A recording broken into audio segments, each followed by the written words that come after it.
Hi hello friends, இன்றைக்கி நம்ம வீடியோவில் என்ன பார்க்க போகிறோம்னா பீட்ரூட் அல்வா தான் பார்க்க போகிறோம். வாங்க எப்படி செய்கிறதுன்னு வீடியோக்குள்ளே போகலாம். நான் அதுக்கு இந்த மாதிரி 3 பீட்ரூட் எடுத்து கழுவி எடுத்து வச்சுக்கிறேன். கழுவினதுக்கப்புறமா இந்த மாதிரி பீட்ரூட்டோட 2 முனைப்பகுதியுமே நான் கட் பண்ணி எடுத்து வச்சுக்கிறேன். கட் பண்ணி எடுத்ததுக்கப்புறமா நம்ம தோல் சீவோம்ல அதை எடுத்து இந்த மாதிரி பீட்ரூட் மேலே இருக்க மேல் பகுதியை இந்த மாதிரி சீவி நான் எடுத்து வச்சுக்கிறேன். இது மாதிரி எல்லா 3 பீட்ரூட்டையுமே நான் தோல் சீவி இந்த மாதிரி எடுத்து வச்சுக்கிறேன் பாருங்கள். இந்த மாதிரி எடுத்து வச்சதுக்கப்புறமே நம்ம தேங்காய் தேங்காய் சீவோம்ல அந்த தேங்காய் சீவுறதை எடுத்து இந்த மாதிரி பீட்ரூட்டை நீங்கள் சீவி எடுத்து வச்சுக்கோங்க. இந்த மாதிரி சீவினா தான் கொஞ்சம் இந்த மாதிரி பீட்ரூட் அல்வாவுக்கு நல்லாயிருக்கும். நீங்கள் சீவுறதுக்கு கஷ்டப்பட்டுட்டு நீங்கள் அரைக்காதீங்க. மிக்சிலெலாம் அரைச்சிக்கிட்டிங்கன்னா அது பீட்ரூட் அல்வாவோட ஸ்ட்ரக்சர் கிடைக்காது. ஸோ இந்த மாதிரி நான் எல்லா பீட்ரூட்டையுமே சீவி எடுத்து வச்சுக்கிறேன். இங்கே பாருங்கள், நான் அழகாக இந்த மாதிரி சீவி எடுத்து வச்சுக்கிட்டேன். இங்கே பார்க்கவே கலர்ஃபுல்லாக இருக்குது பாருங்கள், சூப்பராக இருக்குது. வாங்க இப்போது எப்படி செய்கிறதுன்னு பார்க்கலாம். நான் இதுக்கு அடுப்பில் நான் இந்த மாதிரி பேன் எடுத்து வச்சுக்கிறேன். பேன் எடுத்து வச்சுட்டு கேஸ் அடுப்பை ஆன் பண்ணி வச்சுக்கிறேன். ஆன் பண்ணதுக்கப்புறமா இந்த பேன் நல்லா சூடாகணும். நல்லா சூடானதுக்கப்புறமா நான் ஒரு 2 ஸ்பூன் அளவுக்கு நெய் ஊற்றிக்கிறேன். ஏன்னா ரொம்ப நெய் ஊற்ற வேண்டாம், ஏன்னா ஒரு மாதிரி திகட்டுற மாதிரி ஆகிடும். ஸோ இந்த மாதிரி நான் 2 ஸ்பூன் அளவுக்கு நெய் ஊற்றிக்கிறேன். இது பீட்ரூட் போடுறதுக்கு முன்னாடி நான் பாதாமும் முந்திரி இதெல்லாம் சின்ன சின்ன பீஸாக கட் பண்ணி எடுத்து வச்சுக்கிறேன். அதோட காஞ்ச கருப்பு திராட்சையும் எடுத்து வச்சுக்கிறேன். அதையும் அதில் நீங்கள் போட்டு மிக்ஸ் பண்ணிக்கோங்க. மிக்ஸ் பண்ணிவிட்டு நல்லா பொன்னிறமாக ஆகிற அளவுக்கு வறுத்து எடுத்துக்கோங்க. அந்த திராட்சை நல்லா பலூன் மாதிரி உப்பி வரும். ஸோ அந்த அளவுக்கு நல்லா இந்த மாதிரி ஃப்ரை பண்ணி எடுத்துக்கோங்க. ரொம்பவும் தீய விடாமல் ஒரு நல்லா ப்ரௌனிஷாக ஆகிற அளவுக்கு நல்லா ஃப்ரை பண்ணி எடுத்துக்கோங்க. இந்த பாருங்கள், நான் நல்லா ஃப்ரை பண்ணி இந்த மாதிரி ப்ரௌன் கலர் ஆனதுக்கப்புறமா நான் எடுத்துக்கிறேன். எடுத்து வச்சுக்கிட்டதுக்கப்புறம் அதே நெய்யில் நீங்கள் இந்த சீவினை பீட்ரூட்டை எடுத்து போட்டுக்கோங்க.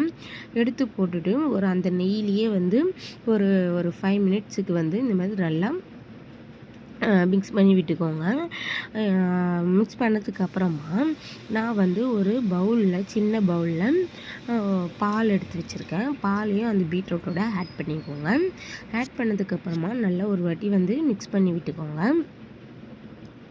மிக்ஸ் பண்ணதுக்கப்புறமா இதை நீங்கள் இந்த பச்சை ஸ்மெல்லு போகணும், பீட்ரூட்டை வேகணும். ஸோ இது வேகிற அளவுக்கு நீங்கள் ஒரு 10 or 15 மினிட்ஸுக்கு ஒரு தட்டு போட்டு மூடி கொதிக்க விட்டுருங்க. வேகணும் அந்த பீட்ரூட்டு. அந்த பாலும் நல்லா வற்றி வரணும். ஸோ அந்த அளவுக்கு நீங்கள் ஒரு 15 மினிட்ஸுக்கு வேக விட்டுருங்க. இங்கே பாருங்கள், ஒரு 15 மினிட்ஸ் ஆகிடுச்சு. நல்லா பாருங்கள், அந்த பாலும் நல்லா வற்றி வந்துடுச்சு. நல்லா பீட்ரூட்டும் நல்லா வெந்திருக்கு பாருங்கள். இந்த பச்சை ஸ்மெல்லும் போகிற அளவுக்கு இந்த மாதிரி ஆனதுக்கப்புறமா நீங்கள் பால் எந்த அளவுக்கு சேர்த்தீங்களோ அந்த பாலுக்கு பாதி அளவு நீங்கள் சர்க்கரை சேர்த்துக்கோங்க. சர்க்கரை ரொம்ப, ஏன்னா பீட்ரூட்டும் இனிப்பு தானே. ஸோ அதனால் நீங்கள் சர்க்கரை கொஞ்சம் கம்மியாகவே சேர்த்துக்கினா கொஞ்சம் நல்லாயிருக்கும். ஏன்னா ரொம்பவும் சேர்த்துக்கிட்டிங்கன்னா ஒரு மாதிரி திகட்டிடும். இப்போ பாருங்கள், நான் அந்த சர்க்கரையை ஆட் பண்ணிவிட்டு ஒரு வாட்டி இந்த நல்லா மிக்ஸ் பண்ணி விட்டுக்கோங்க. இப்படி மிக்ஸ் பண்ணும் போதே அது ஒரு மாதிரி தண்ணி விட ஆரம்பிச்சிடும். இங்கே பாருங்கள், நான் மிக்ஸ் பண்ண உடனே அந்த தண்ணியாக ஆயிடுச்சு பாருங்கள். இப்போது அந்த கலரே மாறிடுச்சு பாருங்கள், செம்மையாக இருக்குது பாருங்கள், சூப்பராக கலர்ஃபுல்லாக இருக்குது. இப்போது இந்த தண்ணியும் நல்லா வற்றி வரணும். அந்த பீட்ரூட்டோட நல்லா மிக்ஸ் ஆகி வெந்து அது அந்த தண்ணியோட சர்க்கரையும் அப்படியே நல்லா வற்றி வரணும். ஸோ அந்த அளவுக்கு நீங்கள் ஒரு வாட்டி நல்லா மிக்ஸ் பண்ணி விட்டுக்கோங்க. மிக்ஸ் பண்ணதுக்கப்புறமா ஒரு 10 மினிட்ஸ் போதும். இது பாருங்கள், இந்த மாதிரி அழகாக வந்துடுச்சு. வற்றி வந்ததுக்கப்புறமா நம்ம ஃப்ரை பண்ணி எடுத்து வச்சுருந்த முந்திரி, பாதாம், திராட்சையை அதை ஆட் பண்ணிக்கோங்க. ஆட் பண்ணிவிட்டு ஒரு 2 மினிட்ஸ் நல்லா மிக்ஸ் பண்ணி விட்டுக்கோங்க. இது எல்லாமே நீங்கள் அடுப்பை ஸ்லோ பண்ணிக்கோங்க. பால் வற்றினதுக்கு அப்புறமே சிம்மிலே வச்சே இந்த மாதிரி நீங்கள் கிளறி விட்டுக்கோங்க. இதை பாருங்கள், நான் கிளறி விட்டுக்கிட்டேன். கூடவே ஒரே ஒரு ஸ்பூன் நீங்கள் நெய் ஆட் பண்ணிக்கோங்க. ஆட் பண்ணதுக்கப்புறமா ஒரு 2 மினிட்ஸ்க்கு இந்த மாதிரி மிக்ஸ் பண்ணி எடுத்துக்கோங்க. எடுத்துகிட்டு ஸ்டவ் ஆஃப் பண்ணிவிடுங்க. ஆஃப் பண்ணிவிட்டு இந்த மாதிரி ஒரு பவுலில் நீங்கள் எடுத்து சர்வ் பண்ணிங்கன்னா குழந்தைங்களும் பெரியவங்களுமே நல்லா விரும்பி சாப்பிடுவாங்க. ஹெல்த்தியானதும் கூட இது. ஸோ நீங்கள் கண்டிப்பாக இதை நீங்கள் வீட்டில் ட்ரை பண்ணி பார்த்துட்டு எப்படி இருக்குன்ட்டு எனக்கு கமெண்டில் சொல்லுங்கள். நான் இந்த மாதிரி ஒரு பவுலில் எடுத்து வச்சுட்டேன். இப்போ நான் இதை டேஸ்ட் பண்ணி பார்க்க போகிறேன் எப்படி இருக்குன்ட்டு.